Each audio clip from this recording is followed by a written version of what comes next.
ofana bu sweet 16 bwe tutyo mwagala tubagamba ebitufu tembikiriza ebitufu nga biri Mhm. ne Helen oli otya Jendi. you been lost I am not lost mu abatanda but me I'm everywhere. everywhere like Yes. I'm everywhere. I'm on Power Magic Prime doing movies, Crossroads.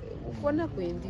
oh hey, finally you rediscovered yourself No, I've never rediscovered myself. I discovered myself long ago. I know what I want to no be. I mean wali ozemu music you crossed from kuzanya bina Uganda to music so notegera nti mu music tolinayo maana Nedda taata kikutte obubi and also nja kuyamba neme kuvuma nkwe answer entuufu answer eri nti I'm an artist ndi muyimbi ndi actress I've always been on TV acting and I've always been doing my music but bwe kisinzira gyagala okundabira naye nga naye nze wendi byonna mbikola byonna mbyagala when did you last release a song actually ekyo kyo kituufu it's been a while since I last released the song. I've been having some singles nga nziteekayo but right now I have time nina obudde so neneewo obudde nengamba kankoleko ku music for my fans who keep asking me and those who love me and comments be moving around nga abantu bagamba ne Helen lwaki tosigala mu byokuzanya ebyo mu byosobola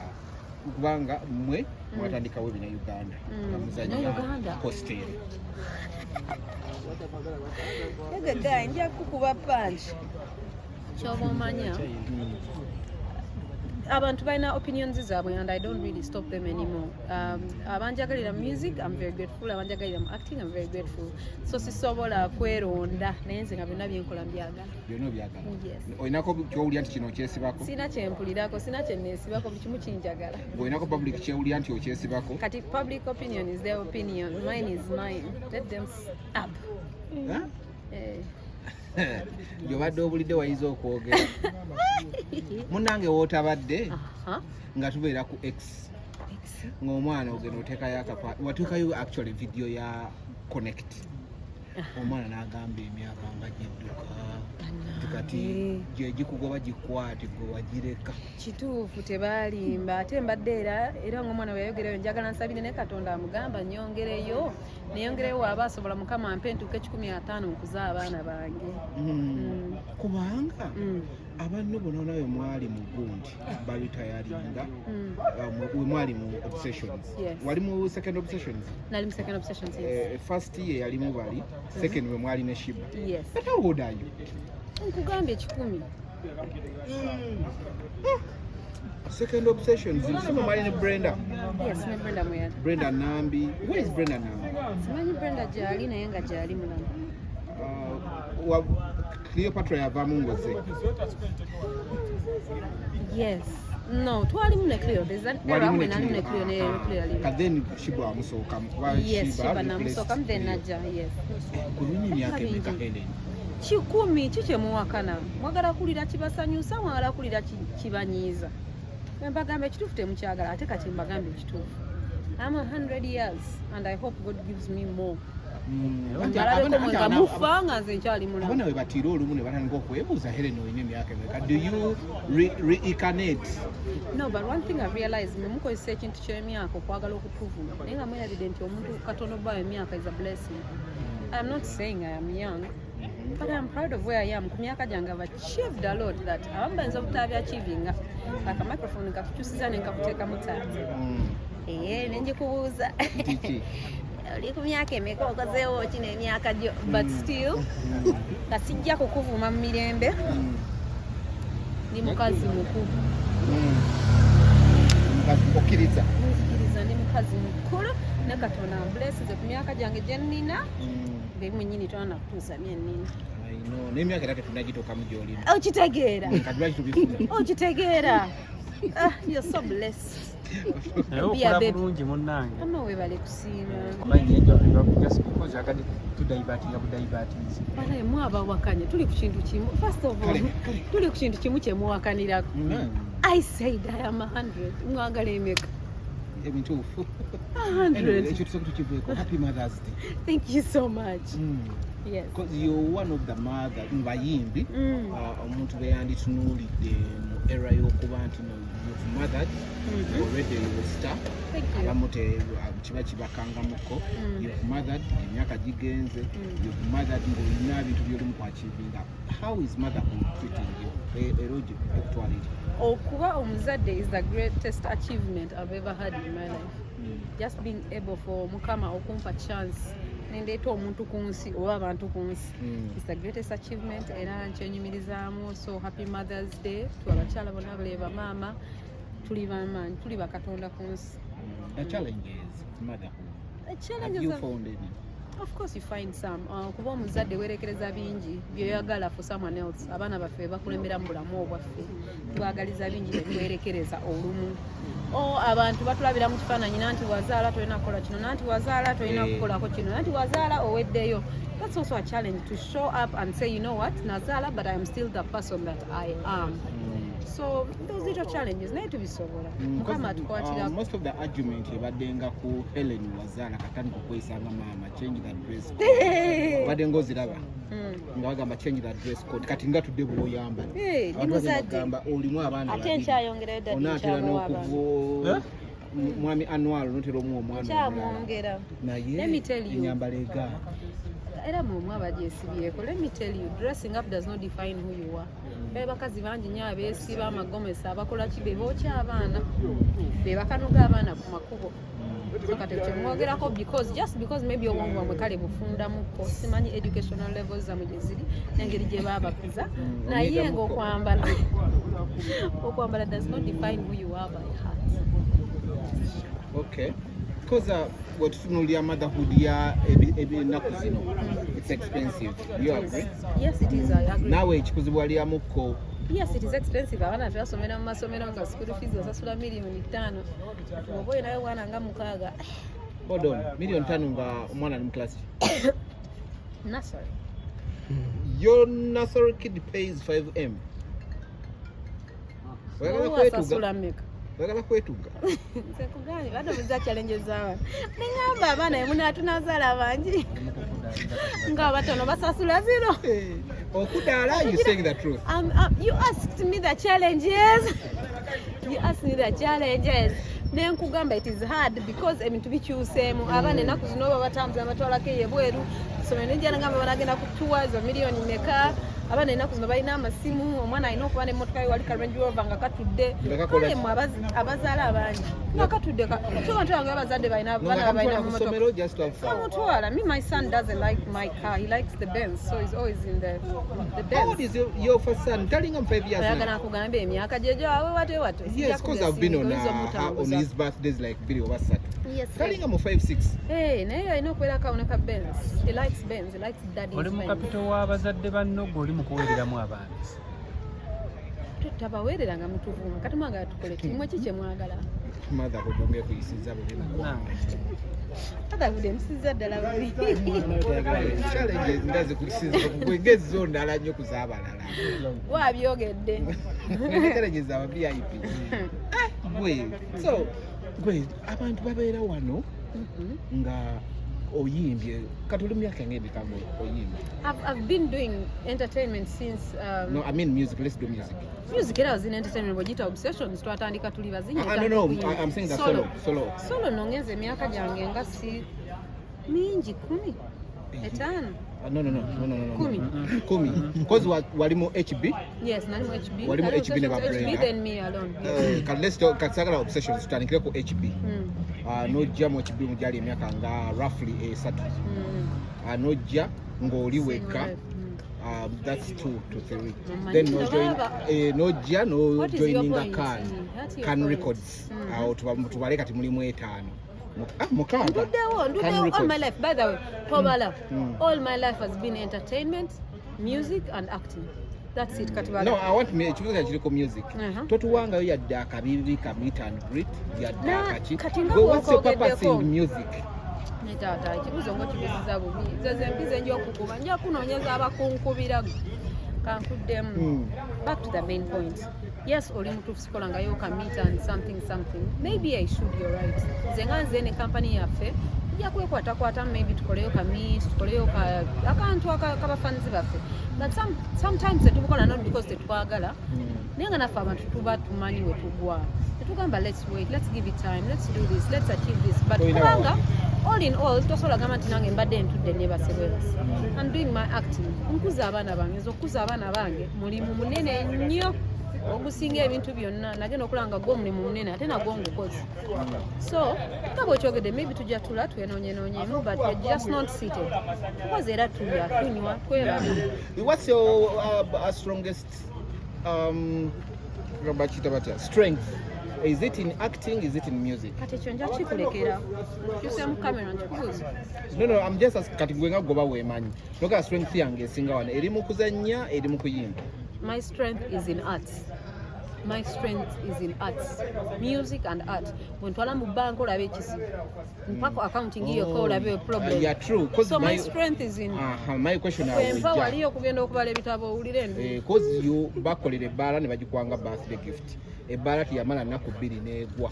So if you complaining dako ku daddy has never complained. No, and kati otugambye strength yo we. Yes, strength yange nze ndi mudongo ndi muyimbi ndi actress bonteeka mu byokubala ebyokwera enzija ebyokuvuga amamotoka sibisobola. Gisebo wanywe bbaala omuntu yenna abeera nekyasuulira muli n'agamba nti aha kino omuntu yenna bamuteeka mu kisaawe amanya ennamba n'angambye ennamba njewulira mu kuyimba n'okuzannya kikiggo kyowuliramu emiriro nga wallahi billahi tallahi sina answer either nasoma bubi oba mwabaganye okutegeera amagezi gamwe ge matono. For how long have you been amagezi gamwe ge matono Neleda Helen, for how long have you been in music industry? For a reason nti gwoga nyini walaga image y'abantu nti endongo maybe gyosobola oba ndongo yali ya view once nomalo n'obula nedda taata mwabakikwata obubi. Let me explain to you. My music is doing so well. My music is on YouTube. My music is on Caller Tunes. I actually don't need to perform to get money. And most artists are like that. I don't have to fight with anyone to be an artist. I really don't have to. I don't have to prove to everyone that every week in Fulumyo Luyimbanga sina mere waka sina rent sina wentura sina wensura. So back to the main point. You do music at your own pace. Yes. Tewala agena kunzirusa misinde, but I do it for my people. I do it for myself. You get the point? Point agifunye. Omanyi people see you in very many aspects. Bali bakulabye nga entrepreneur, bakulabanga business lady. What happened to the business wali otandise okola? Wali otandise business y'omwana tetukyagiraba.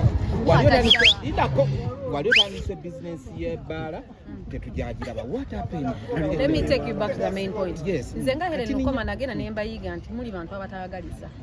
Nze my business for my kids ekyaliyo. Actually embeera ali ku Connect Market every end of month. Ojja kujula ebintu by'abantu. Amaduuka agange. Tata ebintu ranges the prices. Wosobola wogwa. I'm on Connect Market. I'm actually the ambassador. Engoye z'abaana bange zitundawo. Company y'abaana bange Kifampa. Jerry. Nina amaduuka agange once, but I really don't need to shout about it. Edduuka lyo lyali ku Mabirizi waliga. Tata wina nebirala. I have secrets you don't know. To avoid them, the budget evil eyes. We avoid you the evil eyes. We avoid the evil eyes.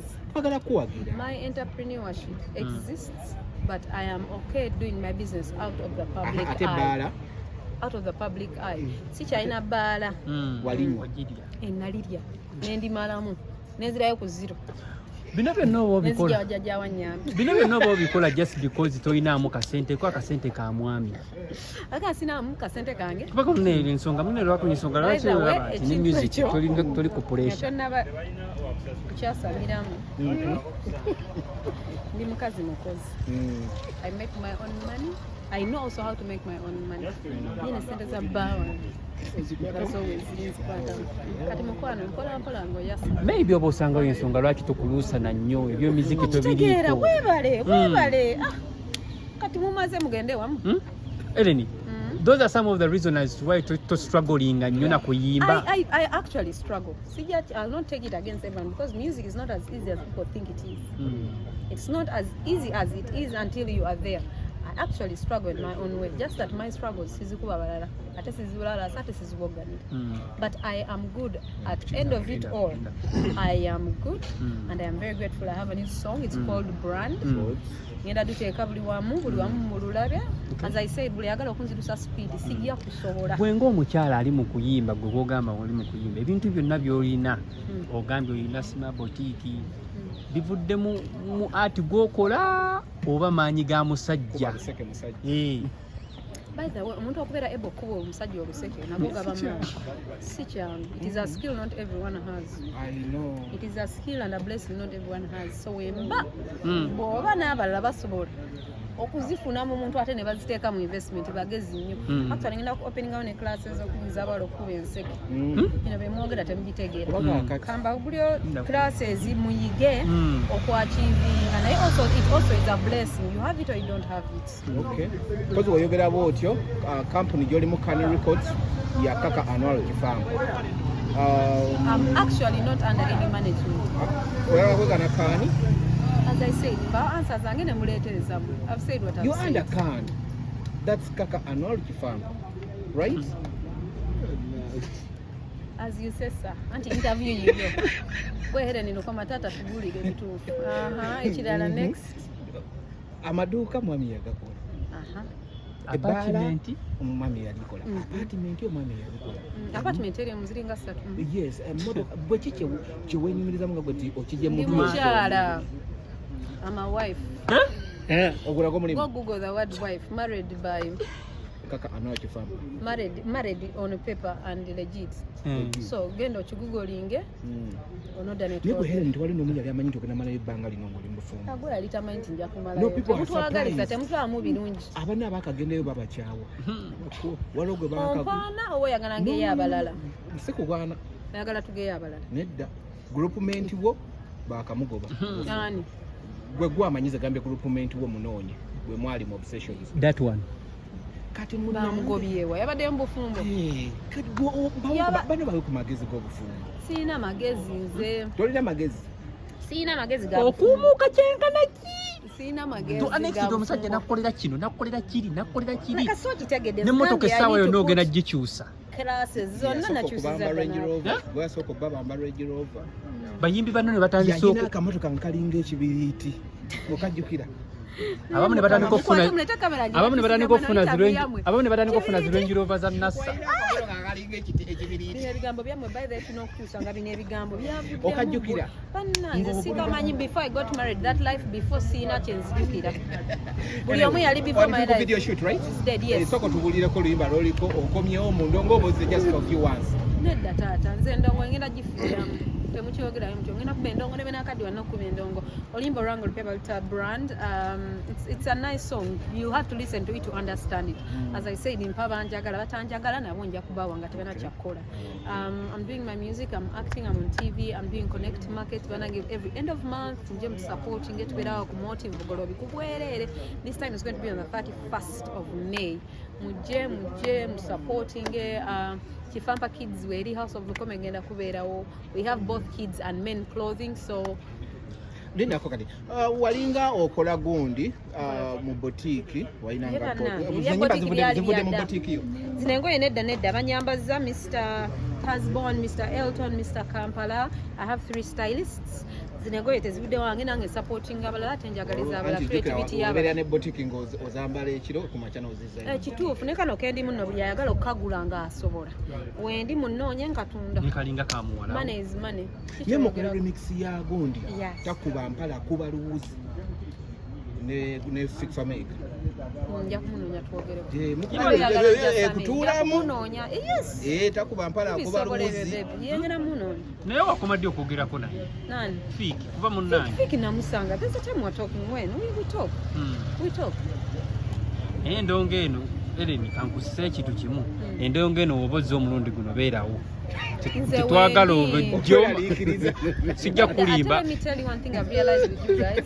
mwaba tuteekamu kasunda basi ne mutwonoonera. Even the people who are doing so good, mbogerera bubi ne mubasumula wansi mwe mwennyini. You make us and fail us.